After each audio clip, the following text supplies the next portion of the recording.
Olá, pessoal! Estamos começando mais um episódio do Med Talks, o podcast do Cetros. Eu sou a Nathalie Aires, jornalista, e vou mediar um bate-papo sobre gravidez gemelar. Ao se deparar com 2 fetos no ultrassom, a conduta do médico precisa ser reformulada e algumas variáveis são determinantes nesse momento. Para discutir o tema, vamos conversar com o coordenador do curso de pós-graduação em Medicina Fetal do Cetros, Dr. Fábio Peralta, que é ginecologista e obstetra, coordenador do Centro de Medicina Fetal e Cirurgia Fetal da Maternidade Promatre Paulista, do Grupo Santa Joana e tem pós-doutorado em Medicina Fetal no King's College Hospital. Muito obrigada pela presença, Dr. Fábio. Obrigado. E aqui conosco também está a doutora Juliana Abdala, mestre em Saúde da Mulher pela Universidade Federal de Minas Gerais, fellow em Medicina Fetal em Nashville, Estados Unidos, e coordenadora acadêmica do Cetros. Obrigada também por estar conosco, Ju. Obrigada, Nathalie. Olá, Fábio. Olá, Winnie. Boa noite. Boa noite. E junto conosco também está a doutora Winnie Bastos, ginecologista e parte da equipe de gerência médica do Cetros. Ela vai me ajudar aqui na moderação do papo. Obrigada, doutora Winnie, pela presença. Boa noite, Nathalie. Obrigada eu. Boa noite, doutora Juliana. Boa noite, doutor Fábio. Winnie. Boa noite.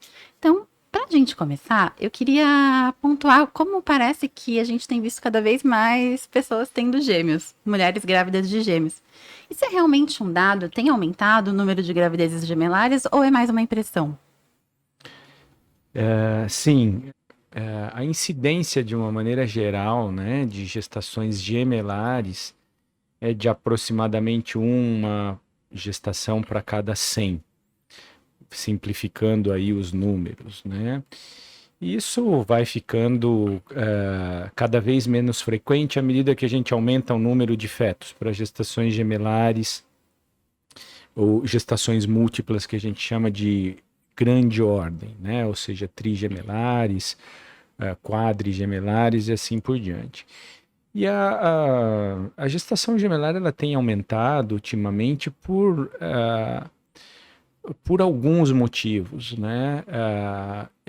Motivos comportamentais dos pacientes, né? O momento histórico e como resultado também da fertilização assistida que tem aumentado bastante. Então, a maioria das gestações gemelares são gestações dizigóticas, né? São de gêmeos fraternos, né? Que não são os gêmeos idênticos.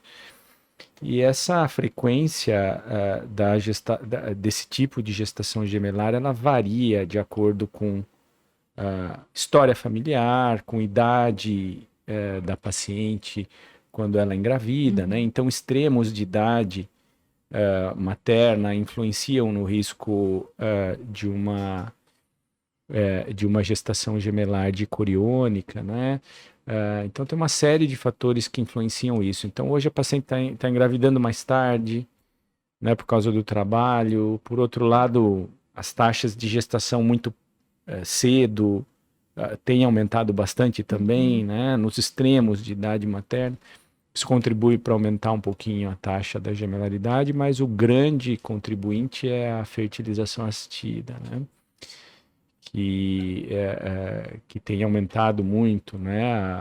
Tanto a taxa de gestações gemelares monocoriônicas, né?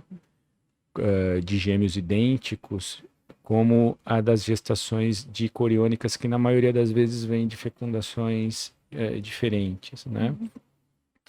Então não é uma impressão, tá? A maioria das nossas pacientes privadas acaba vindo de centros de fertilização in vitro, né? Então isso é uma coisa real que a gente está enfrentando, né? Mesmo tendo protocolos, né, para que... Sim, a simples indução da ovulação já aumenta o risco da paciente ter uma gestação gemelar, né? E mesmo os medicamentos que são usados no processo de fertilização, transferência de embrião, eles favorecem a clivagem do embrião no comecinho da gravidez. Então, como eu disse, a fertilização in vitro aumenta o risco não só de gestações gemelares que são de gêmeos fraternos, né? Ou seja, quando você transfere 2 embriões, né? Mas aumenta a chance de uma clivagem precoce do embrião, dando uma gestação de gêmeos idênticos também. Então, todo tipo de gestação gemelar aumenta com a fertilização in vitro. Só acrescentando alguns dados, né? Uhum. Então, alguns dados do DataSUS que avaliou o número de gemelaridade entre 1994 até 2021. E houve um aumento em torno de 30% na taxa de gemelaridade no Brasil nesses últimos 25 anos. E, na verdade, não é um cenário só nacional, né? Então, há um aumento mundial que decorre principalmente o que o Fábio falou, principalmente por causa dos tratamentos de fertilização. Tanto é que esse aumento ele é mais significativo nos países mais ricos, porque as pacientes têm mais acesso às técnicas de reprodução assistida. Mas realmente é um fenômeno mundial. Sim, e o Brasil é muito forte em reprodução assistida também, né? Se a gente pensar na América Latina, aqui tem muito mais reprodução do que em outros lugares. Um né? número muito alto de centros, né, de reprodução assistida. Sim, Isso, sim. e de até, acho que a gente é o que mais faz fertilização in vitro na América Latina. Exatamente. Bom, eu ia perguntar também sobre o diagnóstico da gestação gemelar. Então, a partir do momento que o médico faz o ultrassom, ali o primeiro ultrassom, em que ele detecta os gêmeos, que às vezes nem sempre é no primeiro exame da gestante, né? O que ele precisa colocar no laudo e quais são os pontos de atenção que ele tem que observar até no próprio ultrassom, quando isso acontece? Isso é muito fundamental, né? Porque a gente vê uma falha muito grande nesse aspecto, né? Quando o ultrassonografista identifica uma gestação gemelar, ele não colocar que tipo de gestação gemelar é essa, né? E isso é a coisa mais importante da gestação gemelar, porque diferencia demais como a gente vai seguir esses gêmeos, né? O melhor momento, né, para a gente não comer bola com gêmeos e com o tipo de placentação e amnionicidade, cavidades amnióticas, o melhor momento é em torno de 8 semanas de gestação.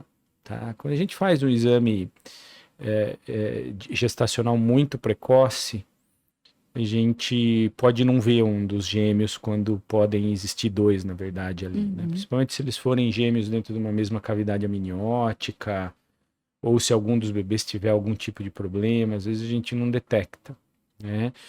Mas tem uma idade gestacional que é muito bacana para a gente fazer exame precoce, que chama 8 semanas. É uma idade muito boa para a gente datar a gestação, confirmar a idade gestacional, ver a anatomia do bebê, e dificilmente a gente vai comer bola em qualquer tipo de gestação gemelar, né? E é óbvio que o ultrassonografista tem que ter conhecimento e saber que já nessa idade gestacional é possível a gente definir quantas placentas tem, quantos embriões tem, quantas cavidades amnióticas tem, se esses embriõezinhos estão separados ou não, se eles são fundidos, né? Porque isso vai definir como é que eu vou seguir essa gestação.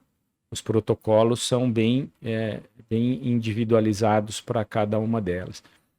Então, já com 8 semanas, né, o ultrassonografista tem que definir se essa gestação é uma gestação dicoriônica, tem 2 placentas, 2 cavidades, obviamente, amnióticas separadas. Se é uma gestação monocoriônica, com uma placenta só e 2 cavidades amnióticas, monocoriônica com uma cavidade amniótica só e os 2 bebês ali dentro, e monocoriônica com gêmeos fundidos, né, simétricos ou não. E aí a gente toma conduta em cima disso. Então isso é absolutamente fundamental. Se o doutor perdeu o passo para fazer esse exame com 8 semanas, tentar não escapar no de 11 a 14 semanas, né? O de 11 a 14 semanas também é um excelente exame para a gente definir tudo isso, né? Então, definir corionicidade, amnionicidade, se tem gêmeos fundidos ou não, e já começar a identificar precocemente problemas, né? Que podem nos ajudar a diferenciar o segmento, tá? Sobre essa questão da definição precoce, né, da corionicidade e amnionicidade, a gente sabe que é responsabilidade de quem faz esses exames no início da gestação. E o número de pessoas que vem fazendo ultrassonografia vem aumentando, então tem muito médico que é muito capacitado, mas tem gente que vai ter menos experiência. Acho que se atentar para o primeiro exame e queria saber, na verdade, queria que o senhor falasse um pouco se a pessoa pega essa gestante um pouco mais para frente, né? Então, depois de 14 semanas, qual é a orientação que a gente pode dar para esse médico que esse exame caiu na mão dele ali de paraquedas, sobre como ele pode se orientar para a definição de corionicidade, amnionicidade, e quando não for possível fazer essa diferenciação, o que ele teria que fazer ali, se ele não for um especialista em medicina fetal, que vai ser o caso de muitas pessoas que vão fazer ultrassom. Isso acontece muito, né, aqui no Brasil, da paciente chegar com 20 e poucas semanas e ficou sabendo que estava grávida ali, né?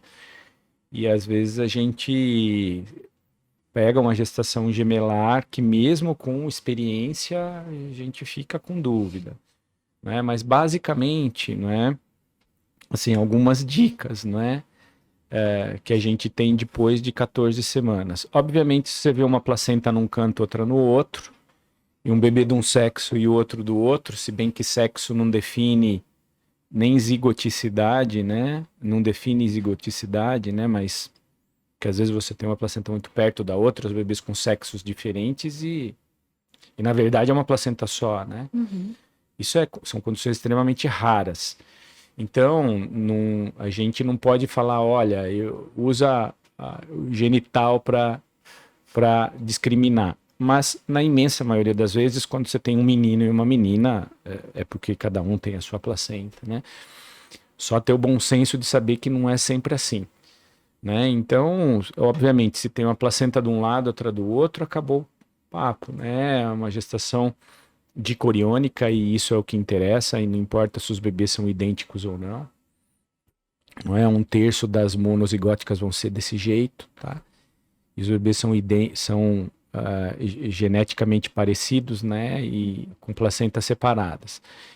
O problema é quando a gente tem uma placenta muito perto da outra, né, encostando uma na outra, e aí a gente tem que usar alguns sinais para dar a dica para a gente, né? Então, um deles pode até ser o genital fetal, né, porque na maioria das vezes menino ou menina, eles são diferentes, tá?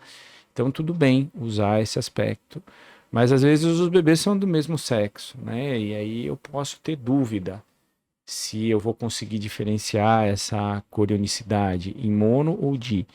Via de regra, quando são duas placentas muito próximas, né, o córeo entra entre as lâminas do âmino e forma um sinal que a gente chama de T. Mas esse sinal do T, quanto mais a gente se afasta de 14 semanas, mais ele vai ficando... Esse sinal do lambda, né, desculpa, da dicorionicidade, mais frequentemente ele some e torna as membranas que chegam na placa corial das placentas praticamente indistinguíveis de membranas na placa corial de uma placenta só. Então não consigo diferenciar muito bem o sinal do T e o sinal do lambda. Varia muito na literatura quantas gestações, né, dicoriônicas que tem o lambda que perdem o sinal do T ao longo da gestação, mas alguma coisa que varia entre 5% e 20% dos casos. Alguém pode pensar em medir a espessura da membrana perto da placa corial e existe um cutoff mágico de 2 milímetros que... Desculpa, mas eu acho que isso é uma baita besteira, tá? O que eu posso falar, né? Você incide não é, com uma angulação de 2 graus a mais ou a menos, aquilo ali muda a tua medida, né? Então, acaba que o aspecto subjetivo de você ter uma estrada rodada, né, e bater o olho e falar, não, aqui é mono di, aqui é didi, é muito mais importante do que essa medida. O grande problema é que você me perguntou que não é todo mundo que tem essa estrada rodada. Sim. Né? Então, você pode, eventualmente, se você puder, pedir para alguém que está mais acostumado do que você, com gêmeos, tentar dar uma opinião se aquilo é mono ou é di, né? E às vezes a pessoa vai conseguir te ajudar. Agora, às vezes nem o expert, ultra mega expert, nem o cara do dia a dia vai conseguir fazer essa definição. E aí a dica é, siga como a pior corionicidade ou amnionicidade. Então, toda vez que você tem dúvida se a gestação é monodi ou didi, segue classifica como a gestação que complica mais, e segue como tal. Qual complica mais na Monodi e na Didi? A Monodi. Então segue o protocolo da Monodi para ela. O máximo que pode acontecer é você pecar por excesso, tá? Então você segue, não estou vendo membrana, nunca vi membrana, não sei o que está acontecendo, não sei se é mono-mono ou se é monodi, então segue como mono-mono. Segue sempre com uma com uma classificação que complica mais, tá? Certo. E até falando então sobre o melhor e o pior cenário, e a gente entrando um pouco no médico que faz o acompanhamento, não talvez o médico do ultrassom. Então, vindo esse laudo, né, sabendo que a gravidez é gemelar, vamos supor que venha uma monocoriônica, que é a que dá mais complicações, né? O que muda no protocolo desse médico que vai atender essa gravidez? Olha, Nathalie, o que cada vez mais, né, a literatura está mostrando, é lógico que não com o mesmo nível de evidência científica, né, são trabalhos que vêm saindo aí, mostrando para gente que nas gestações monocoriônicas, tá, diamnióticas, né, que são as mais frequentes no meio das monozigóticas e no meio das monocoriônicas, né? Porque a monocoriônica ela pode ser então diamniótica ou monoamniótica, né? A monoamniótica é 1% só das gestações monocoriônicas, então é bem mais raro. Os trabalhos que vão saindo, eles vão mostrando que quanto mais de perto você seguir essa gestação, melhor. Tá? Parece ser melhor.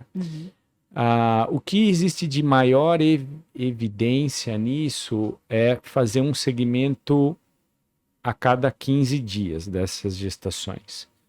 Isso é o que existe de mais dados na literatura. Mas tem trabalhos mais recentes que mostram que você pode comer uma bola aí se você espaçar o seu exame mais do que uma semana. Eu acho muito fazer um segmento semanal, tá? Apesar de existirem trabalhos na literatura mais recentes mostrando que você pode pegar um pouco mais de complicações, eu não sei se do ponto de vista custo-benefício isso é justificável. Eu acho que não, tá?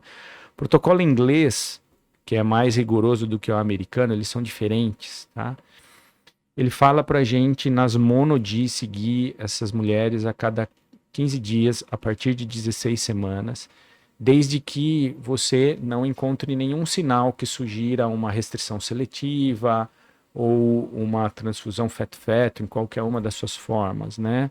Ou não encontre nenhuma malformação ali que te justifique olhar mais de perto essa gestação. Então, eles recomendam fazer a cada 2 semanas até nascer, tá? Até você resolver essa gestação entre 36 e 37 semanas. O protocolo americano fala para você seguir mais perto do que se faz com a dicoriônica, que é seguir a 4 semanas depois do morfo do primeiro trimestre. É um protocolo muito mais permissivo. Eu não gosto desse protocolo, e eu não gosto por quê, tá? Porque eu recebo muita complicação de gestação gemelar. Muita. Quer dizer, gemelaridade é uma coisa que eu opero toda semana, 2, 3 casos, né? E o que a gente vê? A maioria das vezes, paciente que chega muito grave foi aquele que ou o paciente ou o doutor foi displicente no 2 em 2 semanas. Isso é, assim, isso é uma coisa que eu já vi muito na minha vida, tá? É aquele caso que eu pensei, o doutor falou que tudo bem, eu ia a cada 3, né? É esse o caso que chega estourando, né? Com uma situação muito pior, mais difícil de tratar, em cima da hora, todo mundo na correria. E é muito mais difícil isso acontecer quando a gente segue o protocolo de 2 semanas. Muito mais difícil, né? É muito difícil você virar um quadro assim de uma semana para outra. Uma situação que dá para você só fazer o exame de ultrassom ou só observar. Então, 2 semanas é um tamanho bom para é um intervalo bom para segmento, sabe? Isso é o que eu recomendo e é o que eu faço para as minhas, tá? E, na verdade, enfatizar que a gente começa esse segmento com 16 semanas, né, Fábio? Sim, foi o que eu falei. Então, né? com 16 a gente vai quinzenalmente, mas acho super importante você falar para a gente do morfo de primeiro, se ele vai ter uma importância também, além da importância da gravidez única. O morfo do primeiro trimestre é absolutamente fundamental, né, em todas as gestações, né, e mais ainda na gestação gemelar e mais ainda na mono-di, tá certo? Então, na dicoriônica, né, ele me ajuda a identificar se existem discrepâncias entre os bebês, né? Discrepância de fenótipo com um bebê normal e outro com alguma patologia, que algumas vezes é alguma patologia letal, né? Então isso pode mudar a conduta frente a essa situação, né? Então é importante o morfo do primeiro na dicoriônica, mas na monocoriônica, tá? Além de a gente checar a anatomia dos bebês e calcular o risco para doenças genéticas, né? A gente também procura sinais precoces de complicações que são próprias da gestação monocoriônica, e a mais temida delas é a transfusão feto-feto, que pode acontecer. A questão é que os mesmos sinais que a gente usa para calcular risco de anomalia cromossômica no primeiro trimestre na monocorionicidade são sinais que a gente usa para suspeitar precocemente de uma transfusão feto-feto grave, ou que essa gestação vai acabar dentro de um aborto espontâneo, tá? Na verdade, não muda muito o que a gente vai fazer, tá? Porque as intervenções, quaisquer que sejam elas, na gestação monocoriônica, via de regra, nós preferimos postergar para depois de 18 semanas. Na literatura mundial, né, o cutoff de idade gestacional a partir do qual os especialistas começam a intervir na gestação monocoriônica para fazer algum tipo de tratamento é alguma coisa em torno de 16 semanas, mas a gente sabe, tá? A nossa casuística é muito grande, que esse período de 16 a 18 semanas a gente tem muita complicação de intervenções precoces.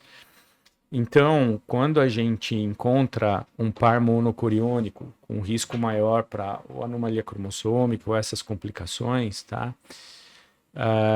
Na verdade, isso não vai mudar muito como eu vou seguir essa gestação na sequência. Então, eu vou botar essa mulher no protocolo de 15 em 15 dias a partir de 16 semanas, do mesmo jeito que a outra que não tinha sinal de nada vai também ser vista pelo menos a cada 15 dias a partir de 16 semanas. Lógico, chegou com 16 semanas, eu já estou vendo que está tendo uma transfusão feto-fetal ali, eu não vou deixar para avaliar ela no mês que vem, eu vou ver na semana que vem e vou empurrar para fazer esse tratamento no momento oportuno, né? E obviamente que dentro dessas situações sempre tem a questão de discutir como fazer uma investigação genética desses bebês, né? Do par monocoriônico, né? Que é uma outra questão, tá? Doutor Fábio, a gente sabe que as complicações dentro da gemelaridade, não tem como a gente falar aqui, né? São aulas e mais aulas, várias horas aí de explicação e de detalhes que a gente não consegue transmitir, mas eu acho que é importante para quem está ouvindo ter uma mensagem de o que é que ele não pode deixar passar em um exame que ele está, em uma paciente que ele está acompanhando, gemelar, principalmente monocoriônica, mas a gente sabe também que tem algumas coisas na dicoriônica, mas se ele está fazendo o segmento de uma paciente com a gestação gemelar, tem alguns parâmetros que vão aparecer no exame, que isso daqui, se eu não souber resolver, eu tenho que encaminhar, não posso deixar isso evoluir. Então, o que é que ele pode levar, assim, de principais pontos, que são sinais de alerta, assim, que a gente poderia ter? Vamos começar bem do comecinho, né? O que um ultrassonografista não pode comer bola é em definir corionicidade e amnionicidade com 11 a 14 semanas. Isso não dá para comer bola, tá? E começa daí, tá? Não sei seguir uma mono-mono. Então tá, então toca a bola para frente, joga para quem consegue acompanhar, tá? Também tem protocolos bem definidos para isso, né? Como é que você vai seguir cada uma? Não consigo? Então tá. Então não pode comer bola com corionicidade e amnionicidade. E aí você já então começa a definir como é que você vai dividir isso. Aí você vai entrando para as corionicidades e amnionicidades, e à medida que você vai passando para da dicoriônica para mono-mono, vai aumentando o risco de tudo, né? Vai aumentando o risco de malformação, vai aumentando o risco de perda gestacional, vai aumentando o risco de aborto. Só não aumenta exponencialmente o risco de algumas complicações na monocorionicidade, como transfusão feto-feto, restrição de crescimento, que vão ser menores na mono-mono, né? Mas as outras complicações, elas aumentam tudo nessa sequência. Então você tem que saber, você vai ter que seguir o protocolo. Então, entendendo disso, a gestação mono-di tem mais malformações, tem os riscos de transfusão feto-feto, restrição de crescimento e tal. Quer dizer, não pode deixar, né? Não pode deixar, na verdade, de nenhum feto de olhar bem a anatomia e rastrear as anomalias cromossômicas. Isso não pode, né? É o mínimo que você pode fazer com 11 a 14 semanas, tá? Mas saber que na mono-di esse risco de malformações é maior.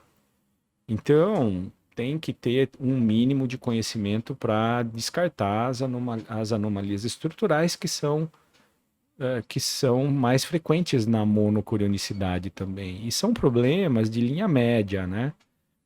Então, quer dizer, o bebê na monocorionicidade, ele tem mais anencefalia, onfalocele, gastrosquise, cardiopatia, tudo bem, não vou detectar no primeiro trimestre, uma espinha bífida, uma uropatia obstrutiva. A maioria dessas doenças são doenças que eu já desconfio com 12 semanas. Isso não precisa ser expert para isso, né? São doenças, malformações de linha média. Tá? É só você fazer o corte ali para ver a translucência no cálculo, você vai suspeitar, tá? Dessas doenças todas. Então não pode. Você perguntou o que não pode deixar passar? De jeito nenhum, uma anencefalia. Hoje a gente está cansado de falar na mídia, em tudo quanto é canto, né? Que não é para deixar passar uma suspeita de mielomeningocele. Tudo bem que não vai dar para tratar na gemelaridade, né? Mas é uma malformação, né? Alguma malformação mais grave, né, abdominal e tudo mais. Isso não pode deixar de passar, tá certo? Na verdade, a identificação dessas alterações também na monocronicidade muda pouco o que você vai fazer ao longo da gestação, tá? Porque a gente não faz intervenção nenhuma para mudar isso aí, principalmente aqui no Brasil, tá? Ou seja, a conduta para essas gestações que um bebê é mal formado na mono-di e o outro não é não fazer nada, tá? É seguir essa gestação como você segue a mono-di com 2 bebês normais. Tem algumas coisas que vão preocupar mais a gente, né? Então, por exemplo, isso já foi mencionado, você pega numa mono-di uma discrepância de TN grande, isso dá uns 20% ou mais, né? Uma discrepância no fluxozinho no coração, fluxo tricúspide, ducto venoso, isso aumenta a chance de transfusão feto-feto e aborto, e anomalias cromossômicas também, né? Discutir como você vai discutir isso aí com o casal é 1 hora de papo, tá? Como você vai partir para essa investigação genética, tem várias opções para isso, tá? Mas discrepância de peso, então uma discrepância de CCN de mais de 10%, né, aumenta risco de aborto, então tem uma associação aí com um risco maior de abortamento espontâneo, né? Então você, apesar de a gente não ter muita coisa para fazer ativamente, né, a gente vai ficar um pouco mais preocupado, pode olhar um pouco mais de perto essa gestação. Né? E como eu disse, a discussão em cima da avaliação genética a gente pode fazer também, tá? Mas ela já é um pouco mais elaborada nesses casos, né? Entendi. E falando um pouco das complicações, não só agora inerentes à gemelaridade, Fábio, mas uma complicação que é mais frequente em gêmeos e que é extremamente importante rastrear é a prematuridade. Então, eu acho que a gente não poderia deixar de falar como que a gente deveria fazer o rastreio em gestações gemelares, se existe uma peculiaridade, qual é a idade gestacional para que a gente faça o rastreio, né? Eu acho que a gente poderia reforçar, né? A via é a via transvaginal, né? Pode ser feita via abdominal, não pode. Então, quem está acompanhando uma gravidez gemelar, qual é o momento de iniciar ou que esse rastreio deve ser feito e como ele deve ser feito? classicamente e considerando as evidências científicas, a gestação gemelar já é, por si, uma condição que aumenta o risco de prematuridade.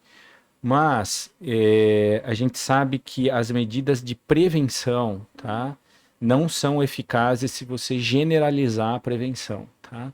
Então não adianta eu pegar e falar, é gemelar, vou dar progesterona para todo mundo, vou cerclar, vou pôr pessário em todo mundo, que isso não funciona, tá? No entanto, foi visto, tá, que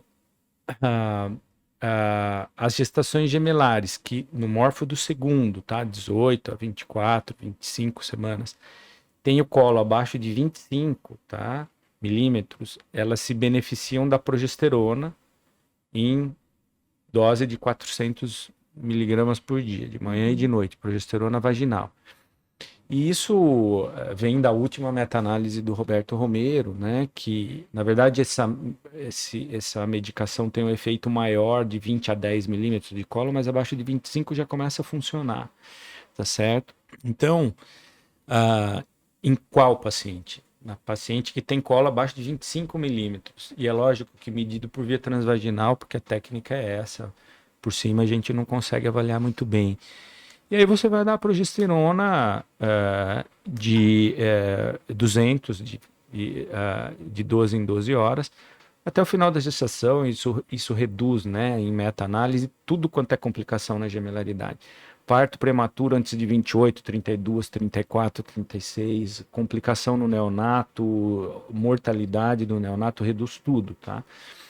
E também na última meta-análise que o Roberto Romero fez sobre pessário, ele mostra que o pessário não adiciona em nada a prevenção do parto prematuro na gemelaridade, que é uma coisa que a gente vê um certo abuso por aí, né? Assim, o pessoal abusa um pouco de um método que não, em princípio, não funciona com o que a gente tem na evidência científica hoje. Não sei se isso vai mudar a semana que vem, tá? Mas hoje, com o que existe em meta-análise, mostra que não existe medida adicional. Nem tampouco a cerclagem para gêmeos nessas situações de colo curto, tá? Estou falando de situações ultra mega específicas, de você ter um colo dilatado com tanto de idade gestacional. Aí nós estamos conversando de outra coisa. Eu estou falando de risco aumentado para prematuridade com colo curto com 20 semanas. De gêmeos, tá? Não tem, né, nenhum trabalho importante falando sobre o rastreamento e a prevenção no primeiro trimestre, tá? Mas eu tenho uma opinião pessoal sobre isso. Tá? Queremos. Eu tenho uma opinião, isso é pessoal e isso não é embasado em ciência, tá? Tem alguns trabalhos bons, mais recentes, né, que mostram que as pacientes, tanto em gestação única como múltipla, quando elas têm um colo no primeiro trimestre, abaixo de 30 milímetros é o P10, tá? É o percentil 10 para a medida do colo com 12 semanas, tá? Que dessas pacientes que você identifica o colo abaixo de 30 milímetros no primeiro trimestre, 50% delas vão ter colo abaixo de 25 com 20 semanas. E isso é gestação única e gestação múltipla. Então, agora é só Fábio Peralta, sem o background da ciência, tá? Muita experiência. Se eu pego uma paciente com gemelar com 12 semanas, eu vou sempre olhar para o colo dela. E se tiver abaixo de 30, eu já vou entrar com a progesterona logo de cara, tá? Eu não vou deixar para ver o que vai acontecer com 20. Eu vou entrar com a progesterona e aí ela vai para o protocolo, tá? É de coriônica, cada 4, é mono, a partir de 16. E se esse colo afinar, aí você reza, né? Porque não tem outra coisa para fazer, entendeu? Não tem mais nada para fazer, tá? Realmente, assim, as outras medidas para isso não funcionam. Mas eu tenho uma impressão que a gravidez gemelar, normalmente, ela termina um pouco antes do que as outras, sempre, né? Ou tem casos que a gemelaridade chega a 39, 40 semanas. Quando a gente olha, tá, para a curva de complicações, de resultados, que a gente chama de resultados adversos, maternos e neonatais, e a gente pega dados do mundo inteiro, tá? para gestações únicas, tá? Então, você imagina um gráfico, tá? Onde você tem 37 semanas e 42 semanas, que é o que a gente chama de termo, né? Sim. Que é dividido em termo precoce, termo completo e termo tardio. Quando você pega gestações únicas, tá? As complicações materno-fetais, né? Ou neonatais e maternas, elas têm uma barriga, elas caem de 37 para 40, depois elas começam a subir para 42. Sim. Mas isso você só percebe em dados que são dados do mundo inteiro, são dados muito grandes.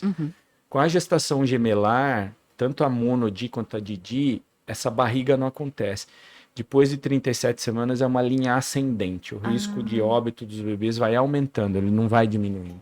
Então, a sugestão para gestações dicoriônicas é resolver entre 37 e 38 semanas de gravidez, porque eles têm a curva de complicações maternas e neonatais vai subindo, tá, depois disso.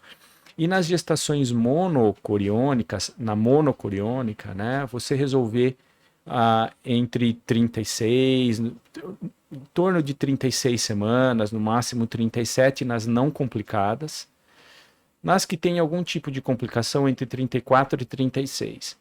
Como essas gestações têm mais complicações de uma maneira geral, tudo isso puxa a idade gestacional média do parto nessas gestações para baixo. Porque um parto ele é prematuro em média, não só porque aconteceu de ele ser um prematuro espontâneo, mas ele também é prematuro por conta da iatrogenia. Iatrogenia é a ação do médico que precisou ser feita porque não dava para passar para frente, porque teve uma restrição de crescimento, é resultado de uma cirurgia intraútero, alguma coisa desse tipo. Então, os gêmeos dicoriônicos, eles nascem mais cedo, em média, do que a gestação única. O monodi também deve, tá? E à medida que você vai piorando a corionicidade e a minionicidade, você vai aumentando, não é, a iatrogenia como participante desse parto mais prematuro, entendeu? Iatrogenia é a decisão do médico. Vou tirar o nenê, por quê? Porque estou com dúvida, tá? Não consigo seguir mais, então vou tirar com 32 semanas. Então, às vezes, ela é embasada num conhecimento, às vezes não, tá? É baseado na ignorância. Tô com medo, vou lá e tiro. Na dúvida, né? Né? Conforme você vai piorando a corionicidade, né? Você vai trazendo para mais precoce, em média, os partos, né? E a iatrogenia vai aumentando. A gente vê que hoje em dia tá muito se fala sobre parto normal. E aí fiquei pensando, enquanto a gente estava conversando, se chega a paciente no consultório tá com a gravidez gemelar e ela quer o parto natural, tem chance? O que o médico tem que conversar com ela sobre isso? No momento do parto, né? Como é que estão as posições dos bebês? E se não tem nenhuma complicação ali que vá aumentar o risco para esses bebês e para a mãe, né? Então, lembrando que a gestação gemelar, é possível um parto normal numa gestação gemelar, sem problemas. E agora, a gemelaridade, ela aumenta uma série de coisinhas que podem complicar, como posição de placenta, posição de cordão, que podem dificultar, né? A posição dos fetos, você tem um bebê que está sentadinho e o outro mais alto, né? Tá cabecinha para baixo, eles podem se atrapalhar ali na hora de nascer, né? Então, basicamente, para quem vai optar por fazer esse caminho, né? Assim, na verdade, é um acordo com o teu obstetra, né? De quão seguro ele tá para fazer um parto normal na tua gestação, sem fazer nenhum tipo de heroísmo, né? Porque hoje a gente vê pessoas que forçam bastante para ir para um parto normal, não tem problema nenhum a ponto de virar a posição do bebê, mexer e fazer essas manobras todas aí. E isso não é todo mundo que apoia, né, esse tipo de conduta. Né? Mesmo nas gestações monocoriônicas é possível um parto normal, né? Mesmo nesse tipo de gestação é possível, né? é que as pessoas vão ficando cada vez mais, conforme a gente vai da dico-oriônica para mono, ficando mais receosas de fazer um parto por via baixa, né, via vaginal. Mas até nesse tipo de gestação é possível fazer, depende muito mais da posição do bebê, da vontade da paciente, né, para não ter nenhum tipo de complicação ali. Acho que Basicamente você isso. falou uma coisa bem importante. Tem que ter uma escolha muito consciente, né? De Sim. paciente e obstetra. A gente presencia aí ao longo da obstetrícia, né? Algumas tragédias também, quando a gente vê muitos casos de radicalismo. Acho que hoje na obstetrícia tem muito isso, né? De você tomar uma posição radical, isso tanto na gemelaridade quanto na gravidez única. E parte-se do pressuposto que o parto tem que ser daquela forma, senão ele não vai ser humanizado e por aí vai, e você acaba submetendo toda aquela família, né? Porque na verdade não é uma pessoa, a vários riscos que às vezes vão ser levados daí para o resto da vida. Então, acho que é possível, mas é algo que tem que ser assim muito consciente, muito pensado e incluindo aí todas essas variáveis que o senhor acabou de falar.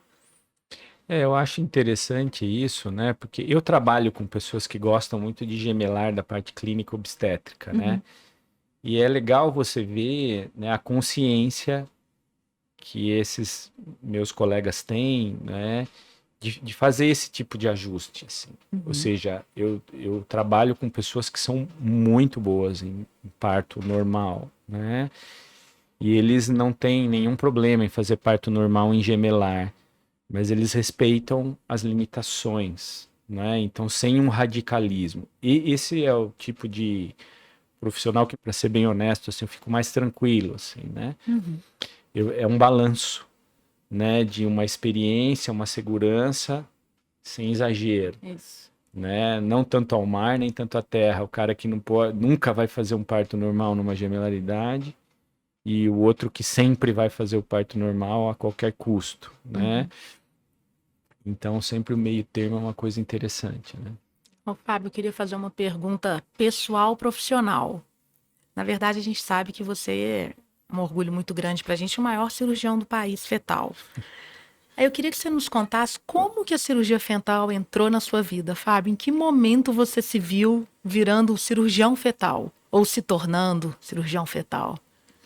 Nunca, né? Porque eu sempre gostei de coisa mais violenta, assim, né? Ortopedia? Não, ortopedia não. Tá? Não. Mas desde o meio da minha faculdade, eu comecei a me enfiar no hospital e eu não saía do centro cirúrgico, né? Então eu já tinha na minha cabeça que eu ia ser cirurgião do trauma. Né? Porque eu gostava de coisa grave, punk, né? E eu vivi isso daí até eu prestar residência, né? Mas aí eu ouvi falar nessa história da medicina fetal. Que já tem algum tempo, né? Faz um tempinho já. Porque naquela época não se falava muito, né? Não, mas o que existia não era nada, né? Nem o exame morfológico não existia, né? Aí, de repente, de uma hora para outra, deu uns 5 minutos, eu falei, eu vou fazer obstetrícia. Aí eu fui para obstetrícia, e na obstetrícia, de novo, né? Eu gostava de ficar operando o CA de útero, de mama, dessas coisas. Eu gostava de ficar horas e horas no vertineires, no páteno, mas é o que eu gostava de fazer. Aí, de novo, deu uns 5 minutos no R3, eu fui fazer patologia obstétrica e medicina fetal. Falei, então tá bom, né? Vou fazer isso daí, né? E aí comecei a me interessar pela parte de ultrassom. Foi uma coisa assim foi uma guinada assim, né? Fui lá fazer um curso de ultrassom e acabei gostando desse negócio. Acabei gostando de ver o bebezinho e tava começando a sair alguma coisa de medicina fetal na época. Eu vou fazer esse negócio aí. Eu vou atrás disso daí. E aí, desde que eu vim pro Cetros, né, logo que eu saí da residência, mas já entrei no meu mestrado, doutorado ali. Aposto Já que aqui focando- você só fazia biópsia, né? Você era o monitor da biópsia. Mesmo quando eu trabalhava com o Sebastião lá em Santo André, a minha agenda era de biópsia de rim, biópsia de fígado, biópsia dessas coisas todas aí, que ninguém Ah, gostava então de era o fazer. senhor que fazia isso lá com ele. Sim, sim, Entendi. próstata, essas coisas todas. E a parte da medicina fetal, né? Então eu sempre fui muito intervencionista, né? E mesmo quando eu estava no HC aqui, eu gostava de fazer essas coisas, né? Então, Habilidoso, né? biópsia, dreno, fazia os drenos de tórax do bebê, eu produzia em casa, eu fazia em casa, né? Eu inventava, fazia, resolvia, corria atrás. E aí depois, então sempre fui muito cirúrgico, né? E aí tava faltando esse lado, essa área no Brasil. Eu falei, bom, eu vou lá com o Kipros, fui. Ele me deixou a porta aberta para aprender a parte de cirurgia e tive contato com o Ian, que também foi porta aberta também para mim, né? Foram os dois. E aí, daí para frente, eu fui por mim, né? Eu fui resolvendo os meus problemas, né? E tentando usar a criatividade para desenvolver as minhas coisas, né? Mas eu sempre gostei muito de operar, né? Eu falo que a coisa que eu mais gosto, em primeiro lugar, é de pesquisa, né? E hoje a gente acaba tendo um pouco menos de tempo para isso, né? Fazer uma análise estatística, escrever um artigo, responder alguma coisa. Junto com isso vem cirurgia, né? Então isso vem em primeiro lugar na minha vida. Eu adoro ficar enfiado no centro cirúrgico o dia inteiro, né? E é lógico que junto com isso acaba a gente se ligando ao ensino também, né? Então não dá para separar muito as coisas. Então Mas foi fala assim. onde que você chegou pra gente, então. O que você tem aí que eu acho que é super importante de casos mesmo, Fábio? Não só acho que do gemelar, né? Mas principalmente de gemelar e essa experiência ao longo desses anos. São quantos anos lidando com complicações de gêmeos? Tirando a época que eu passei no King's College Hospital, né, que foi do período de 2003 a 2005, né, porque lá eu também eu era responsável por organizar cirurgias por Kipros, né, então lá eu tive uma participação, um aprendizado em mais de 100 e poucas cirurgias, né. E aí eu voltei e comecei a fazer no Brasil. Começou com o STT, né? Em 2006. E eu já vim pronto para fazer e corri atrás de equipamento e tudo. Fui atrás mesmo, batalhei bastante, assim, né? Com equipamento, com liberação desses equipamentos da Anvisa, que não tinha nada aqui disso, né? Com importação de material e tal. E fui desenvolvendo algumas coisas, né? E sempre, esses anos todos, eu consegui desenvolver um trabalho que tinha um lado filantrópico junto, né? Então, isso me ajudou, tá, a ter um N muito grande, né? Então, eu sei que tem um monte de gente que me critica e fala assim, o Fábio mente nos números. Falo, tudo bem, tá? Você pode até achar isso, tá? Mas com o tanto de paciente filantrópico que eu atendo, o N é esse. Tá? O N é esse. Né? Porque não é todo mundo que abre, né, para filantropia. Então acaba que o N fica pequeno mesmo, não tem jeito. Né? Mas de transfusão feto-feto, eu já tratei, nós estamos com o database atualizado agora, porque a gente tem esse programa de filantropia. Eu operei perto de 500 pacientes, né? São 500 pacientes, tirando trigemelar, quadrigemelar, essas coisas todas, né? Que também tem, né? Dão 500 pacientes. Sempre lembrando, né? O número é 70% delas são pacientes carentes. Tá? São pacientes do SUS, de todos esses números. Mielo, né? Deu esse mês 360 pacientes de mielo. De novo, 70% de filantropia, tá? Hérnia, você estava com data base, acho que dá 170, 100 alguma coisa desse tipo, tá? E aí tem as outras, né? Coração, a gente tem hoje segunda maior casuística do mundo de intervenção de coração é nossa ali do HCOR, né? Eu com o Cacá e com a Simone, para essas estenoses aórticas, críticas, atresia pulmonar. E aí vem o resto, né? Que a gente faz também, né? E aí vem pouquinho, né? Vem vindo de pouquinho. Mas é bastante, né? Mas é bom salientar, né, que existe um peso muito grande do atendimento para o paciente que vem do SUS e que não tem onde ser atendido, né? Então, doutor Fábio, qual seria o principal sinal de gravidade que deve ligar o alerta do médico que está fazendo o exame de ultrassom para encaminhar essa paciente nas gestações gemelares, principalmente as monodis, né? Então, o que é que deve levantar um alerta vermelho? Essa paciente não pode ficar comigo, que eu não sou especialista, eu tenho que mandar para um especialista. E para os médicos que estão mais distantes, em outras regiões do Brasil, como que eles podem fazer esse encaminhamento para um centro de referência?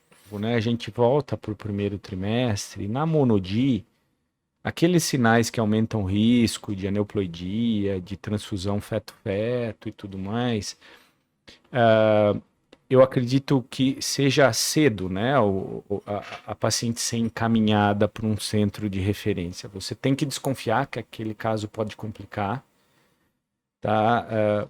Pode pedir para algum colega junto com você analisar isso, tá?